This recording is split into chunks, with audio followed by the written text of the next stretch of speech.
thank you for joining us tonight. We hope you enjoyed the film or you also had a chance to watch it. Every event is strengthened by great partnerships. So before we begin the Q&A, I'd like to thank our event sponsors for tonight.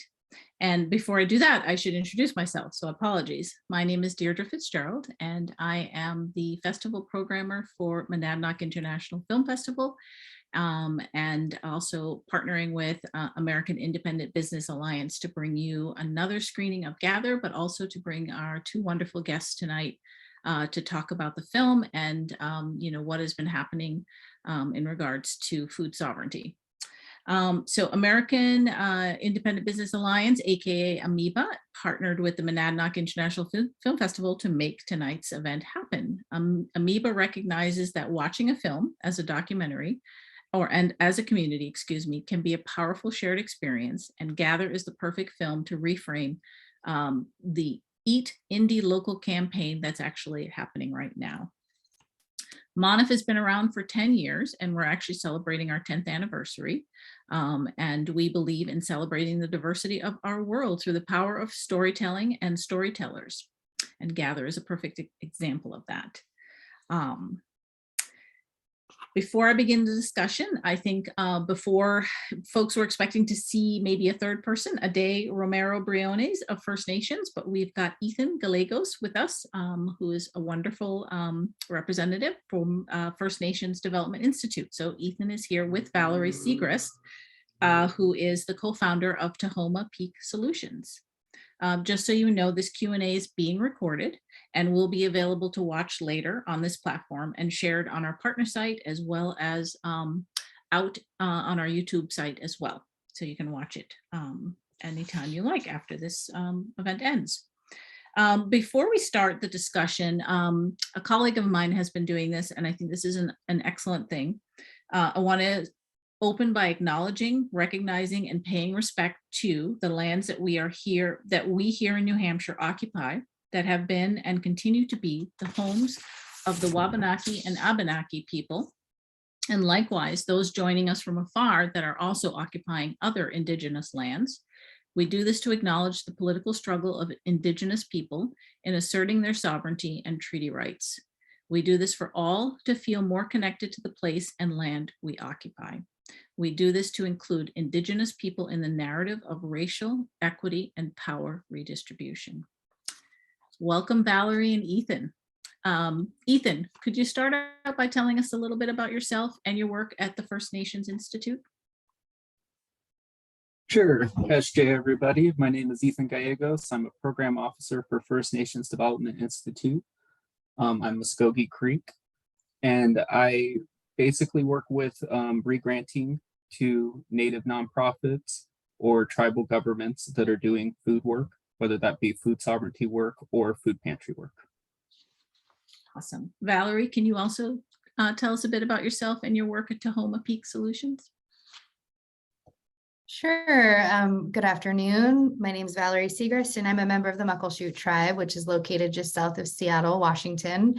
And my background is in nutrition and food systems strategic planning.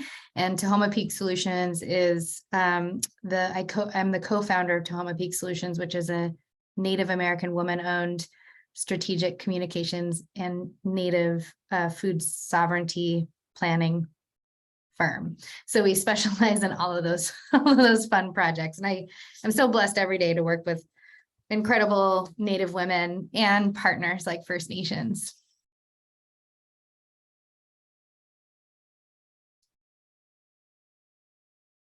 There we go. Sorry, that unmute button. Like I said, we were joking before that Zoom always has something where there's a little glitch. So I'll start off by asking you, Ethan, why you thought this film had to be made. Yeah, it's a good question. To me right now, there's a lot of conversation, especially in the agricultural space, about agroecology, organic ecology, permaculture, all these different terms being thrown around. And so often First Nations development is always asked to kind of comment on what are the trends in the Native food system or this Native movement. And I think a lot of us push back against this idea of a movement because it's a movement has a start and an end. And these food systems have been here since time immemorial, and they'll continue to be here into the future. And so I think the best way to pass on that perspective to non-natives is to tell the stories, the food stories in these different communities. And I think that's what the Gather film was a way to tell those stories. Awesome. I know you've seen the film countless times. Any updates from the film itself, the content of the film, since it was completed and shared in 2020? I don't know about the content of the film. As far as updates I'd like to share about it, it won the 2022 James Beard Award for documentary and visual media. So that's a big win. As far as following up from the film, what First Nation strategy was to follow up with the film by doing Gather Food Sovereignty grants to give Native folks that were inspired by the film the opportunity to launch their own food programs or build upon food sovereignty programs that they were already doing.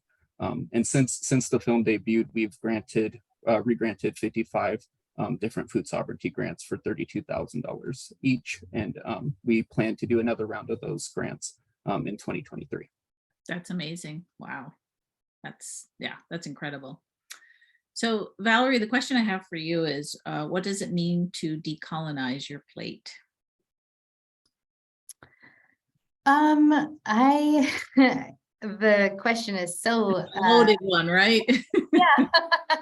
I think as a nutritionist, I try to pull together the common themes that there's, every tribal community, we're not like a monolithic culture. We've each have our own customs and traditions and beliefs around our foods, but there are also a lot of common shared values. And turns out those shared values exist all over the world. And so when I think about decolonizing a plate, entering a grocery store with my ancestors in mind, think about looking for things that are whole foods that, consist of one ingredient itself.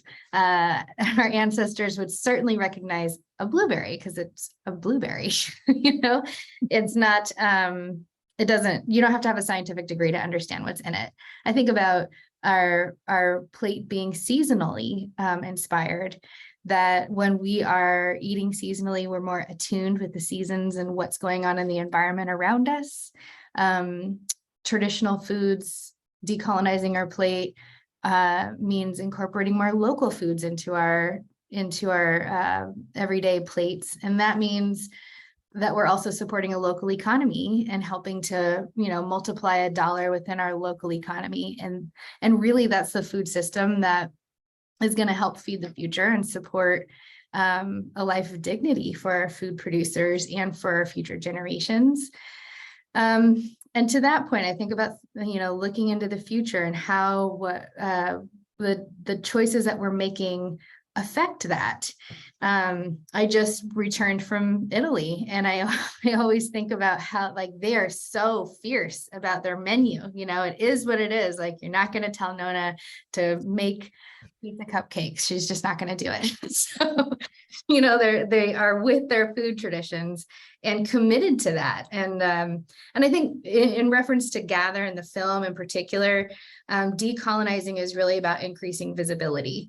One of the impacts of colonization has been the invisibility and erasure of a culture, and that by having us not be seen, or even considering here in the Northwest that, these are wild and pristine, untouched lands, when in fact they were managed very well and still are to this very day by tribes. Mm-hmm. When we can create that visibility and share that story, we expand our perspectives, and then food becomes more than just a commodity. It becomes our greatest teacher and something that helps really create a social fabric. And so decolonizing the plate is really exciting to think about, because it's an opportunity to change our health, our perspective, our future, so many good things. Yeah, it's interesting you say that because when I went back and watched an interview with the director Sanjay Rawal, and he was asked the question, you know, about how we could have a healthier relationship with our food systems. You know, one of the things he said is we call ourselves consumers, and it starts kind of right there. And rather than calling ourselves stewards, which is, you know, a word that brings to mind that you're taking care of the land, that you're making sure that it's going to sustain, that it's going to be there for generations to come. But when you use the word consumer, it's kind of an in the moment. You're only worried about what you're getting now, as opposed to, you know, what's going to be there for generations and your, you know, your children and your great grandchildren. And you know, he said we have to get away from viewing our relationship with food as transactional, because right now that's really what it is, and embrace the fact that, you know, it's sustaining, it's life sustaining, and we have to make sure that it's going to be here, that we document and capture, you know, all of the tried and true and old ways of managing our food and the land. You know, it sounds like you're saying the same thing, but, you know, Ethan, what are your thoughts on that? Or as a person who is of a younger generation, it's even more important, I imagine, that generation understands the importance of viewing food differently, not just getting it in the moment, and accessibility. Yeah, I think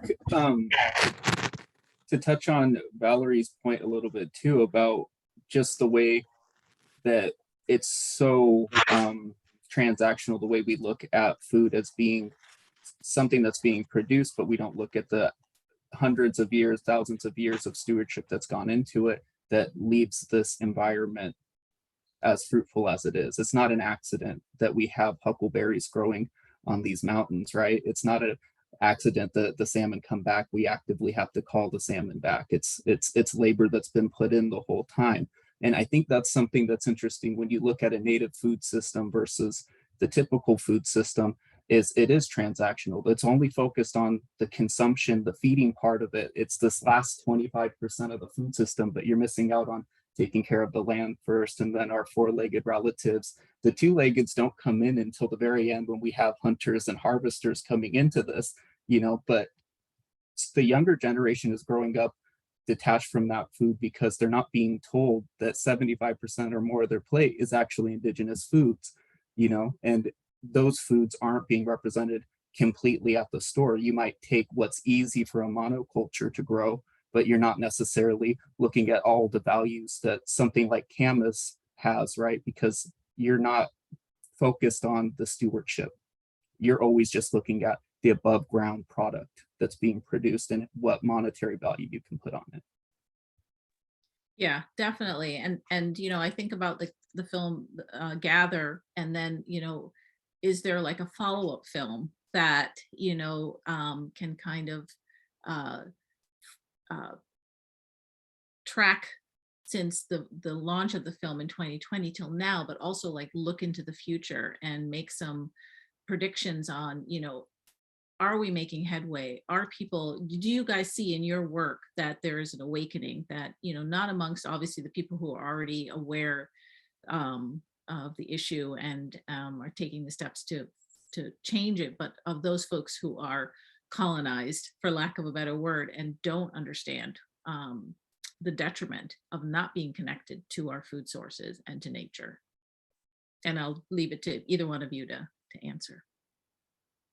Well, I think if you look at Indian country, there's so much beautiful work going on, right? And each of those stories could have been their own documentary in and of themselves. There's this whole bunch of work that's going on behind the scenes with seed keeping and, you know, dealing with tribal bureaucracy and having to set up native nonprofits to get all this work done. But the thing that's most inspiring to me is it's kind of funny to think of it as looking to the future, because to me, we're also having to look at the past and remember the past. And when we actually saw the pandemic hit, so much of us in Native communities being detached from that mainstream food system played to a strength during the pandemic, but that was already happening. It just highlighted that that was a strength for us. And so what I saw with our grantees is so much work going into food sovereignty and building their own food system. And now they're talking about, let's get old intertribal trade routes started up. I've heard that at so many different gatherings and convenings that we've hosted. So the future is going back to the past. That's excellent. Go ahead, Valerie. I think that there could be an entire TV series on this that could go for many, many seasons into the future. Having been doing this work for about 15 years now, I've seen folks like Ethan just rise up, out of these experiences in their education, in their academic pathways, in their communities. I'm watching our early learning center teaching traditional foods and medicine making with our littles. And I'm watching our tribal council make decisions filtered through a food sovereignty lens. And so I feel like people are really readied, and the stories are inspiring, and they are from all the dimensions. We've got breastfeeding initiatives now that are focused on food sovereignty efforts. And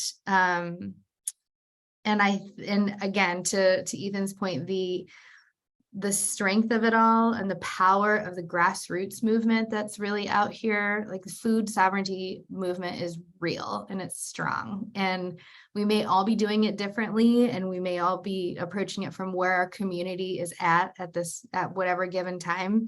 But collectively, we are saying that these foods matter, and that how we show up in this space and in this time matters. And we really want to be clear about that for future generations, that when they look back to this time and say, what happened, that it'll be clear that we prioritized our revitalization of these foods, of our heritage and our connection to those things. And that so many of the answers to our greatest, most complicated issues lie in tribal communities that these grassroots leaders carry and are committed to. And we're not like a risk to invest in, because it's our birthright. So we're born into doing. And so there's nothing else we'd rather do than hunt and fish and harvest and feed our people, because it's part of the transformation process and truly part of our healing story. That's awesome. Yeah, I mean, one of the things that I've been hearing is a little controversial now, is the word regenerative, because it's kind of like saying that suddenly,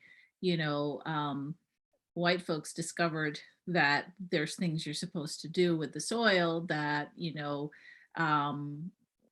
sustains it, and it's almost like hello,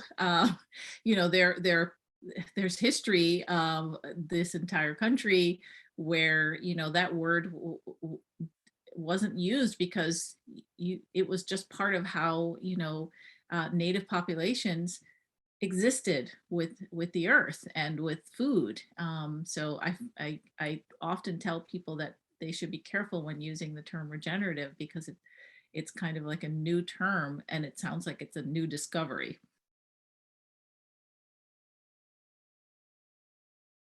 I don't know if you guys have any comments on that, or you stay away from that. So I took a permaculture class once and got in trouble because everything that I was being taught was how my ancestors managed the land, but we didn't coin terms and copyright them, so we couldn't hold those classes. But I think that that very pervasive idea that every time man steps into nature, we wreck everything around, that paradigm is shifting.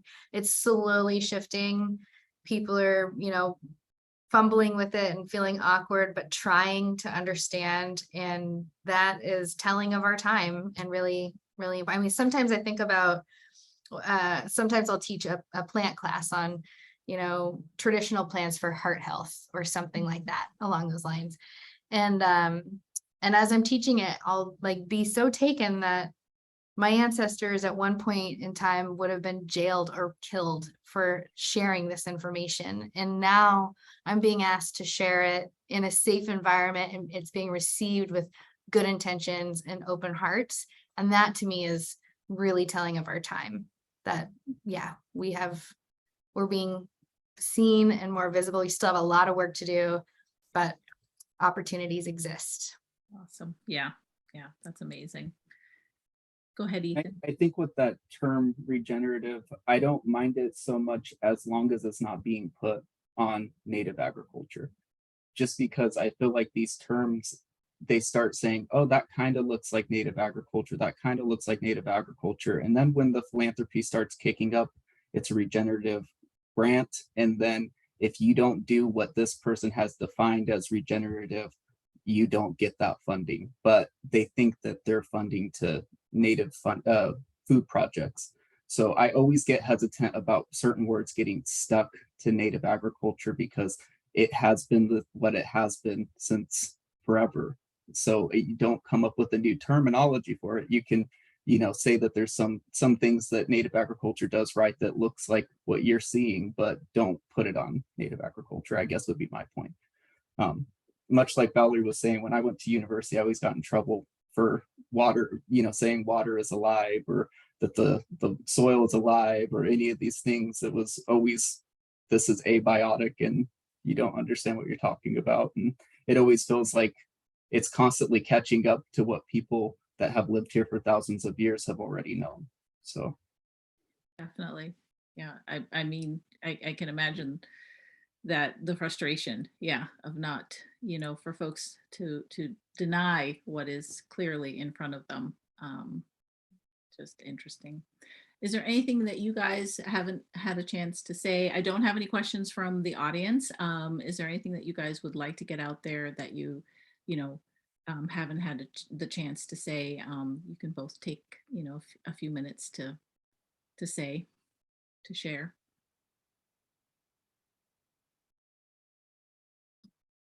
I think what's interesting to just watching the, growth of this movement over the years and where it began is sort of the full circle it's coming around to is how applicable it really is to mental health right now. And not just right now, but forever, but it's sort of the priority in my community. And I think that's shared quite effectively with Nephi and Twyla's stories in the film, and also Sam and his the youth project. And you just sort of see this like settling in a sense of belonging and identity for that youth project and an outlet for them to sort of learn to articulate what matters to them. And so I wouldn't put it, I would also want viewers to consider that extra paradigm of the impacts of this really critical food system on our healing process, but also to uphold our mental health, especially coming out of COVID. It's just like a crisis right now everywhere. People feel so connected and yet so isolated at the same time. I think that both can be true. And our foods bind us together. They're unifying and give us an opportunity to really sit down and connect in community with one another. And this is not like, it's going to take all of us to do this, right? So I just really want to encourage people to take time to really value the ingredients that are on the table, get to know them, and learn to cherish nature at a deeper level than you've ever experienced before, because it's so critical to our future. Well said. Well said. Ethan, did you want to add anything? I just wanted to kind of plug those links I shared earlier. I shared a link to a gather viewing guide and also a link that gives instructions if you would like to host your own gather screening, how to go about setting that up and some best practices for that. And then I also encourage anybody to visit our First Nations website to just keep an eye out on what grants we have to offer if you're looking to get into any food systems work related to Native communities. Great. Well, we have actually a question from the audience, so just popped in. And this is from Maeve, and she says, can you share a plant you love from your region for any reason? Well, I'm Muscogee, so my tribe's out in Oklahoma, but I do live in Vancouver, Washington. So I can share that I love huckleberries. The upper elevation huckleberries are delicious. I pick them every summer with my family in August. So that's probably my favorite. Huckleberry cobblers are the way to go. Purple dumplings are also a good one with those. So throw those out there. You're going to need to share a huckleberry recipe for that. Yes, yes. Way to jump on that one, Ethan. It's like the cultural pride food of the Northwest, the huckleberry. Anywhere you go, theirs are the best or the sweetest or the most tasty cobbler. What a complicated question, because I'm a plant geek, so I love them all. And I've written way too many obnoxious stories about how much I love stinging nettle, but I'll take the bite. I love stinging nettle. I love everything about it. It's so funny how plants we call them our greatest teachers because they teach us without giving us spoken word. and when you really tune in to, just choose one plant and follow it, you can spend your whole entire life studying that one plant. I've been studying nettle for 15 years and I still feel like a baby, like I hardly know anything about it. But it's in our way, it's taught that nettle helps you build strength. And it makes sense because nutritionally it does. It helps us manufacture blood in our body. It helps us let go of detox and let go of things that no longer serve us at the same time. And it's just a really amazing tonic. It's like drinking a multivitamin. So you can eat it in the spring, you can drink the tea in the summer, and then you can make cordage and friendship bracelets out of it in the fall, which is happening now. But our ancestors would make fishnets with it, not friendship bracelets. But that's all the time I have is to make a bracelet. They were fish friendship bracelets. That's right. What the nuts were. That's amazing. I didn't realize stinging nettle had all of that beneficial properties. Like it had that much, to give. That's what the amazing, world of plants. They do more than what meets the eye. There's always like some hidden magic. Oh yeah. And with nettle, I was just gonna say, I had always been told that if you take it for your stomach in a tea, it helps. And my friend Robin was like, all of that, you're missing the most important part. You have to go and harvest the nettle and process it yourself. If you do that and then make some tea with it, you'll really get the effects. And he was right. He made me some nettle tea with some Indian warrior in it one night when I couldn't hardly move. My back was all messed up. I went over to his place and he gave me some of that tea and it worked. And I've been a firm believer in nettle ever since then. Nice. It's true. Time and time again, the first foods of this continent are the most nutrient dense. And the things that, our standard American diet leave us deficient in, the answer is always sunflower seeds, squash, pumpkin seeds, all the zinc, all the calcium, it's always a food that's from here first. And so if we could just, emphasize and value our native food system as a country and prioritize that, we would get so far. We would really be able to make a successful food future. Yeah, I mean, and I think about access to, fresh foods in certain places where it's, concrete jungle, and the idea of getting access to fresh foods is not possible. And, and then of course you have all kinds of issues that come along with not having access to fresh food. So it's like, yeah, we are a society that has created, people with health issues because of moving away from, native plants and foods. And it gave us everything we needed. But we've moved into these sort of processed things that our bodies actually just cannot, work with. So it's just fascinating. Absolutely. All right, well, we're at the hour, believe it or not. That went by really fast.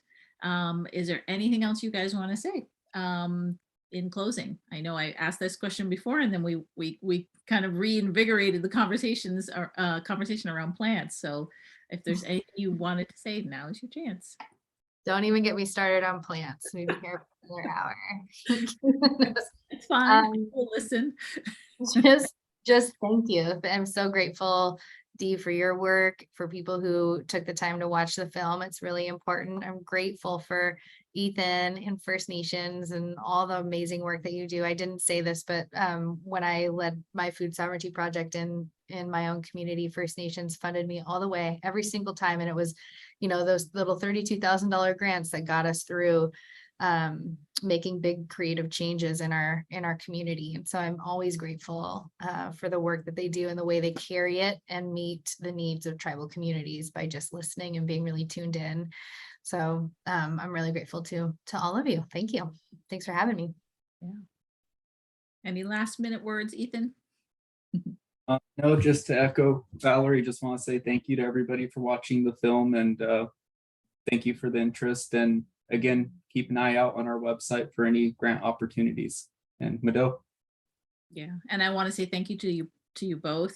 Thank you for your time and what you're doing. It's incredible. And you know, this opportunity for people to learn about you and the work you're doing. And wish we had more time. Like you said, we could talk for hours. I could talk for hours about plants. My mom was one of those people that loved plants. So I share your love. But yeah, thank you guys so much. And thanks to the viewers and to folks who have, you know, supported the festival and the fact that we can bring this kind of content that's so important and these discussions. So thank you.